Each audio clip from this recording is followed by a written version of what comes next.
He everyone, welcome to my YouTube channel. So यहाँ पे UK triple S C द्वारा एक नया कैलेंडर जो है वो जारी कर दिया गया है। ठीक है, और ये कैलेंडर वैसे 27 अगस्त को ही जारी हो गया था, लेकिन इसके ऊपर एक वीडियो नहीं आ पाई थी। तो यहाँ पे मैं आप लोगों को जो भी वैकेंसी आने वाली है वो एक बार विजिट करा दूंगी, और इसके साथ ही साथ जो बायो वाली पोस्ट रहेंगी हमारा फोकस उसमें ज़्यादा रहेगा। ठीक है, तो पहले हम देख लेते हैं कि कौन कौन सी पोस्ट आने वाली हैं और उनकी एग्ज़ाम डेट क्या क्या है। यहाँ पे सबसे पहले वन दरोगा का दे रखा है कि जो भी बच्चे इसमें क्वालिफाइड हुए हैं उन लोगों का शारीरिक जो भी परीक्षा होगी वो प्रस्तावित तिथि उसकी 28 अक्टूबर को है। ठीक है, इसके अलावा जो सहायक लेखाकार है इसमें अभी जो भी पेपर है इसमें जब बच्चे क्वालिफाई हो जाएंगे तो उसकी जो नेक्स्ट डेट है पेपर होने की वो 17 नवंबर है। ठीक है, इसके अलावा फिर थर्ड में आप लोगों को दे रखा है उपभोक्ता विवाद प्रतिशोध। ठीक है, इसके जो पद हैं उनमें साक्षात्कार की तिथि इन्होंने दे रखी है 15 दिसंबर से प्रारंभ है। ठीक है, और नीचे जाएंगे तो यहाँ पे इन्होंने एलटी के लिए भी पोस्ट दे रखी है। अब ये एलटी जो है ये नॉर्मल बीएड वालों के लिए नहीं ये पोस्ट आएगी, ये जो स्पेशल बीएड जिन्होंने कर रखा है उन लोगों के लिए कुछ स्पेशल पोस्ट के लिए एलटी की वैकेंसी आएगी। ठीक है, तो इससे रिलेटेड भी जब ये पोस्ट आएगी तो मैं इन्फॉर्मेशन आप लोगों को दूंगी। और ये पोस्ट जो है आप लोगों की डेट दे रखी कि 12 सितंबर को इसकी डेट आ जाएगी, और जो इसका पेपर होगा वो 18 जनवरी से स्टार्ट होगा। ठीक है, इसके अलावा फिर विशेष तकनीकी अर्हता वाले जो पद हैं इनकी भी विज्ञापन आप लोगों को 26 सितंबर को आ जाएगा, और जो पेपर होगा वो 1 फरवरी को होगा। ठीक है, 2026 में। इसके अलावा फिर वाहन चालक की पोस्ट दे रखी है, इसकी वैकेंसी भी आप लोगों की 15 अक्टूबर को आ जाएगी, और जो पेपर होगा वो 22 फरवरी को होगा। अब बायो वाले पोर्शन के लिए सबसे फर्स्ट वैकेंसी जो आई है आप लोगों की वो ये है। ठीक है, कृषि वालों के लिए एक पोस्ट आएगी। ठीक है, कब आएगी ये पोस्ट आने की डेट इन्होंने प्रस्तावित दे रखी है 31 अक्टूबर। तो जो भी एग्रीकल्चर वाले बच्चे हैं यहाँ पे ध्यान दीजिए। ठीक है, कि आप लोगों के पास अभी जैसे अगस्त खत्म होने वाला है तो आप लोगों के पास सितंबर अक्टूबर 2 महीने का ही टाइम है कि ये वैकेंसी आने के लिए, और ये पेपर की भी प्रस्तावित तिथि आप लोगों को 15 मार्च दे रखी है। ठीक है, अभी इसकी तैयारी कैसे क्या करनी होगी। ठीक है, अभी तो हमें इसका नोटिफिकेशन आया नहीं है, फिर भी जब तक वैकेंसी आती है तब तक हमें कुछ ना कुछ तैयारी अपनी जरूर करते रहनी है, ये जानते हुए तो जरूर की वैकेंसी आएंगी। ठीक है, नेक्स्ट वैकेंसी देखते हैं सहायक लेखाकार। ठीक है, इसकी जो पोस्ट है इसमें भी विभिन्न विभाग के लिए जो पोस्टें हैं इनकी वैकेंसी जो है आप लोगों की 14 नवंबर को आ जाएगी। ठीक है, और यहाँ पे आप लोगों को नंबर ऑफ पोस्ट भी दे रखे हैं। ठीक है, 26 पोस्ट होंगी। ठीक है, ऐसे ही जो कृषि वाला था यहाँ पे मैं भूल गई थी आप लोगों को बताना कि 212 पोस्ट के लिए वैकेंसी आएंगी। ठीक है, तो आप लोगों के लिए बहुत अच्छा चांस है कि 212 पोस्ट, इतनी वैकेंसी अब नहीं आती है इतनी ज़्यादा भी। ठीक है, तो आप लोग अपनी एक सिरे से तैयारी स्टार्ट कर दीजिए। बच्चे कमेंट में पूछ रहे थे कि मैम हमें इनिशियल फेज में क्या क्या पढ़ना चाहिए, कहाँ से स्टार्ट करना चाहिए। तो एक बार जरा ये वैकेंसी की पोस्ट ख़त्म हो जाए मैं फिर आप लोगों को बताती हूँ कि आप बायो वाले जो बच्चे हैं उनको कहाँ से स्टार्ट करना है। जब तक नोटिफिकेशन नहीं आता तब तक, जब नोटिफिकेशन आएगा तब हम उसका सिलेबस देख के एक अच्छी स्ट्रेटजी वीडियो बनाएंगे। ठीक है, तब तक के लिए जो भी तैयारी होगी वो मैं भी आगे आप लोगों को वीडियो में बताऊँगी।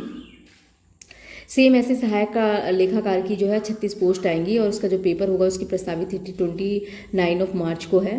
ठीक है, और आगे बढ़ेंगे तो आप लोगों का ऐसे ही वाहन चालन परीक्षण का दे रखा है। ठीक है, और इसका परीक्षण होने के बाद इसकी जो प्रस्तावित तिथि दे रखी है वो 17 अप्रैल 2026 दे रखी है।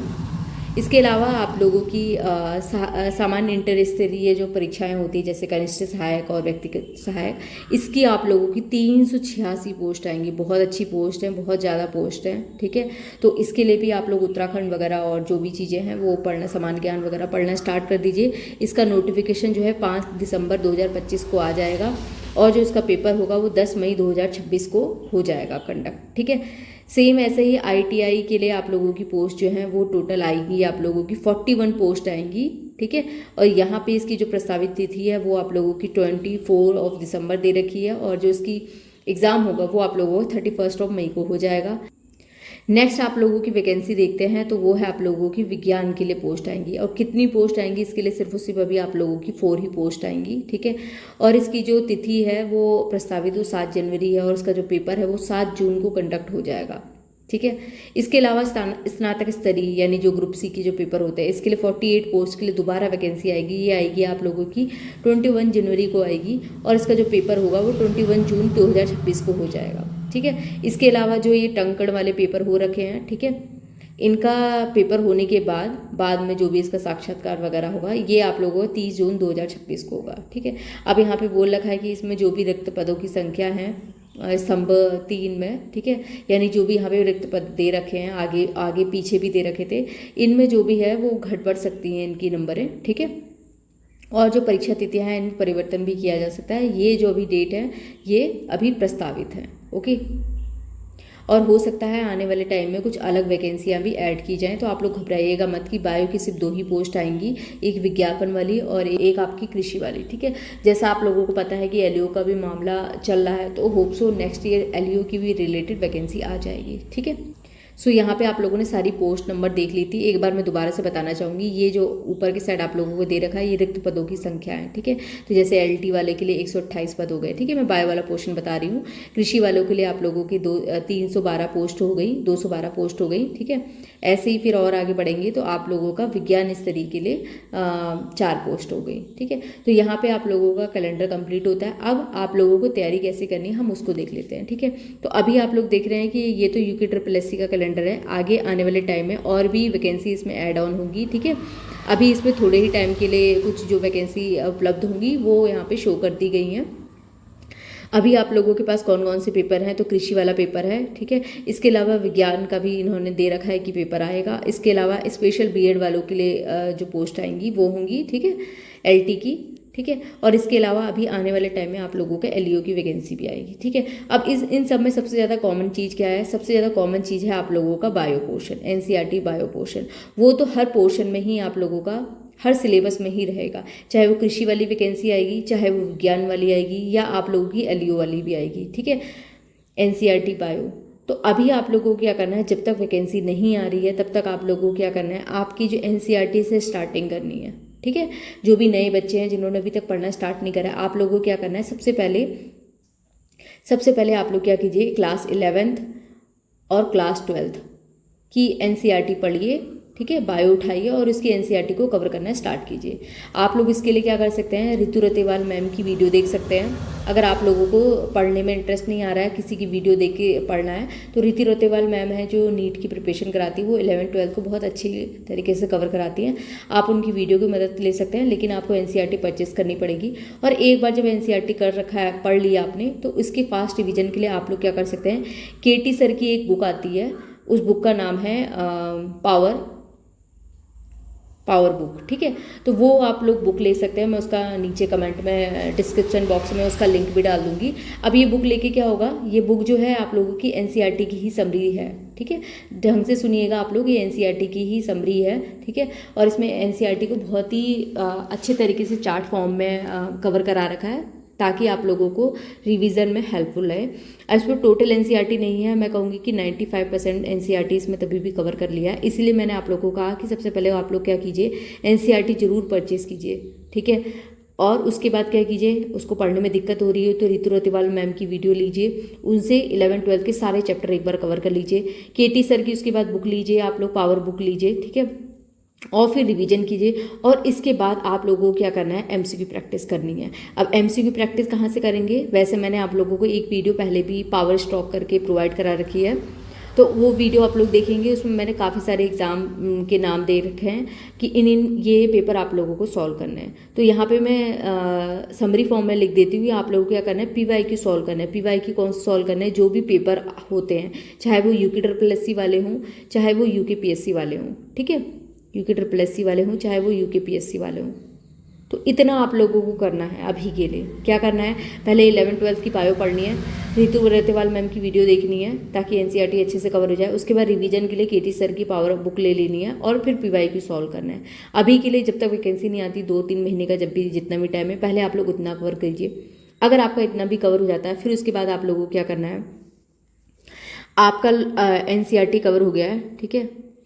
इसके बाद आप लोगों को क्या करना है, 11th-12th के अलावा आप लोगों को ग्रेजुएशन की बुक्स पढ़नी है, ग्रेजुएशन की बुक पढ़नी है, ग्रेजुएशन की बुक, ठीक है। क्योंकि अभी आप लोगों को सिलेबस नहीं पता है, इसीलिए मैंने अभी आप लोगों को सिर्फ और सिर्फ एनसीईआरटी कवर करने के लिए ही कह रखा है, ठीक है। पहले ये 4 टारगेट कवर कीजिए। अगर इतने आप लोगों को हो जाए तो आप लोग क्या करना है, ग्रेजुएशन के लिए बॉटनी एंड जूलॉजी की आप लोग किसी भी राइटर की बुक ले सकते हैं जो भी आप लोगों को समझ में आए, नहीं तो किसी का भी कोर्स ले सकते हैं। जैसे कि अंजू मैम है, अंजू मैम बहुत अच्छे से कवर कराती हैं, आप लोग उनकी वीडियो देख सकते हैं, ठीक है। और वो पूरा ग्रेजुएशन लेवल का आप लोगों का सिलेबस वाइज कवर करा देंगे, लेकिन उसके लिए पहले आप लोगों को सिलेबस होना चाहिए, ठीक है। इसीलिए मैंने कहा यहाँ पे आप लोग बुक भी ले सकते हैं। और जब आप लोग ग्रेजुएशन लेवल का आपका टॉपिक कवर हो जाए, उसके बाद आप लोग क्या करना है, घटना चक्र बुक लेनी है, ठीक है। घटना चक्र बुक कौन सी लेनी है, जो आपकी टीजीटी पीजीटी लेवल की होती है, ताकि उसमें आप लोगों के बहुत सारे स्टेट लेवल के जो टीजीटी पीजीटी के एग्ज़ाम हुए हैं उसके अंदर क्वेश्चन रहते हैं, ठीक है, ग्रेजुएशन लेवल के। तो पहले आप लोग इतना कवर कीजिए, पहले आप लोग एनसीईआरटी की सारी चीज़ें कवर कीजिए, उसके बाद तब जाके आप लोग ग्रेजुएशन में बढ़िए। ग्रेजुएशन में जब आप लोगों को नोटिफिकेशन आएगा, तब मैं वो नोटिस देख के आप लोगों को सजेशन दूंगी कि आप लोग यहाँ से इन सर या मैम का कोर्स ले सकते हैं। तो आप लोगों को समझ में आ गया होगा कैसे करना है। ये जो सिलेबस है आप लोगों को सबके लिए हेल्पफुल रहेगा, चाहे वो आप लोग एलईओ की प्रिपरेशन करें, चाहे आप लोग कृषि वाले किसी एग्ज़ाम की प्रिपरेशन करें, या फिर अभी इसमें जैसे विज्ञान स्तरीय एग्ज़ाम दे रखे हैं, वहाँ पे भी आप लोगों का हेल्पफुल रहेगा, ठीक है। पहले इतना कवर कर लीजिए, आप लोगों को जैसे कोई नोटिस आता है मैं उसमें देख के आप लोगों को, तब मैं आप लोगों को और अच्छे तरीके से गाइड करूँगी, ठीक है। और कोई भी नई वैकेंसी आती तो मैं आप लोगों को बता दूँगी। अभी के लिए आप लोगों के पास कृषि वाली एक वैकेंसी जो है वो थोड़े टाइम में आप लोगों को डिस्क्लोज हो जाएगी, कौन सी पोस्ट आने वाली हैं, और उसमें नंबर ऑफ वैकेंसी हैं जो वो भी मैंने आप लोगों को बता दी है। विज्ञान का भी मैंने बता दिया 4 पोस्ट आएंगी, और एलईओ का अभी नोटिस नहीं दे रखा है। तो बच्चे इससे रिलेटेड क्वेरी आ रही थी कि इसका नोटिफिकेशन कब आएगा, तो मुझे लगता है इसका नोटिफिकेशन जो है वो आप लोगों का अगले साल ही आएगा, यानी 2026 में, ठीक है। तो आप लोग सिर्फ एलईओ के भरोसे ही मत रहिए। कोई भी वैकेंसी आती है, अभी विज्ञान वाली वैकेंसी आती है, या आप लोग अगर कृषि वाली वैकेंसी के लिए अगर एलिजिबल होंगे, वैसे कृषि वाली पोस्ट के लिए जिन बच्चों ने कृषि में ही ग्रेजुएशन कर रखा है वही लोग मोस्टली एप्लीकेबल होते हैं, ठीक है। बाकी जो होगा वो जब नोटिस आएगा तभी हमें क्लियर आउट हो पाएगा, ठीक है। तो यहाँ पे मेरे कहने का मतलब ये है कि अगर आप लोग एलईओ की प्रिपरेशन कर रहे हैं तो सिर्फ और सिर्फ एलईओ की वैकेंसी के भरोसे ही मत रहिए। अभी कोई भी वैकेंसी आती है, चाहे विज्ञान वाली हो चाहे कोई और भी आती है, तो उनमें भी आप लोग अपीयर होइए, ठीक है। और ये मत सोचिए कि 2026 में पोस्ट है तो हम अभी पढ़ते नहीं हैं। आप लोग एनसीईआरटी से पढ़ना स्टार्ट कीजिए। एक सिरे से जब स्टार्ट करेंगे ना बहुत टाइम लग जाता है। एनसीईआरटी में भी आप लोगों के 15-15, 16-16 चैप्टर हैं। एक चैप्टर अगर आप लोग एक दिन में भी करेंगे, 30 दिन ऐसे ही हो गए। 2 एनसीईआरटी पढ़ेंगे तो 2 महीने ऐसे ही हो जाएंगे, कब गुजर जाएंगे पता नहीं चलेगा, ठीक है। मैंने भी इतनी सारी जॉब निकाली तो ऐसे ही नहीं निकाली, हर दिन कुछ ना कुछ जरूर पढ़ा है, तब जाके मेरा सिलेबस जो है वो कहीं ना कहीं कवर हो पाया है, ठीक है। बाकी जो भी इंपॉर्टेंट बुक्स रहेंगी या कुछ स्ट्रेटजी रहेगी तो मैं धीरे धीरे आप लोगों को गाइड करते रहूँगी। अभी के लिए बस इतना ही है कि आप लोगों को कैसे पढ़ना है मैंने बता दिया है, और होप लूज़ नहीं करनी है कि कब वैकेंसी आएगी क्या आएगा, जैसे आएगा मैं बता दूंगी। लेकिन तब तक आप लोग अपने आप को एक बेसिक तो स्ट्रॉन्ग कीजिए, एनसीईआरटी तो कवर कीजिए एटलीस्ट। जब इतना हो जाए तो मुझे कमेंट सेक्शन में बता दीजिएगा, मैं आगे आप लोगों को फर्दर भी गाइड कर दूंगी, ठीक है। आज की वीडियो में बस इतना ही। Thank you so much for this video. मिलेंगे नेक्स्ट वीडियो में कुछ नई इन्फॉर्मेशन के साथ। Thank you so much.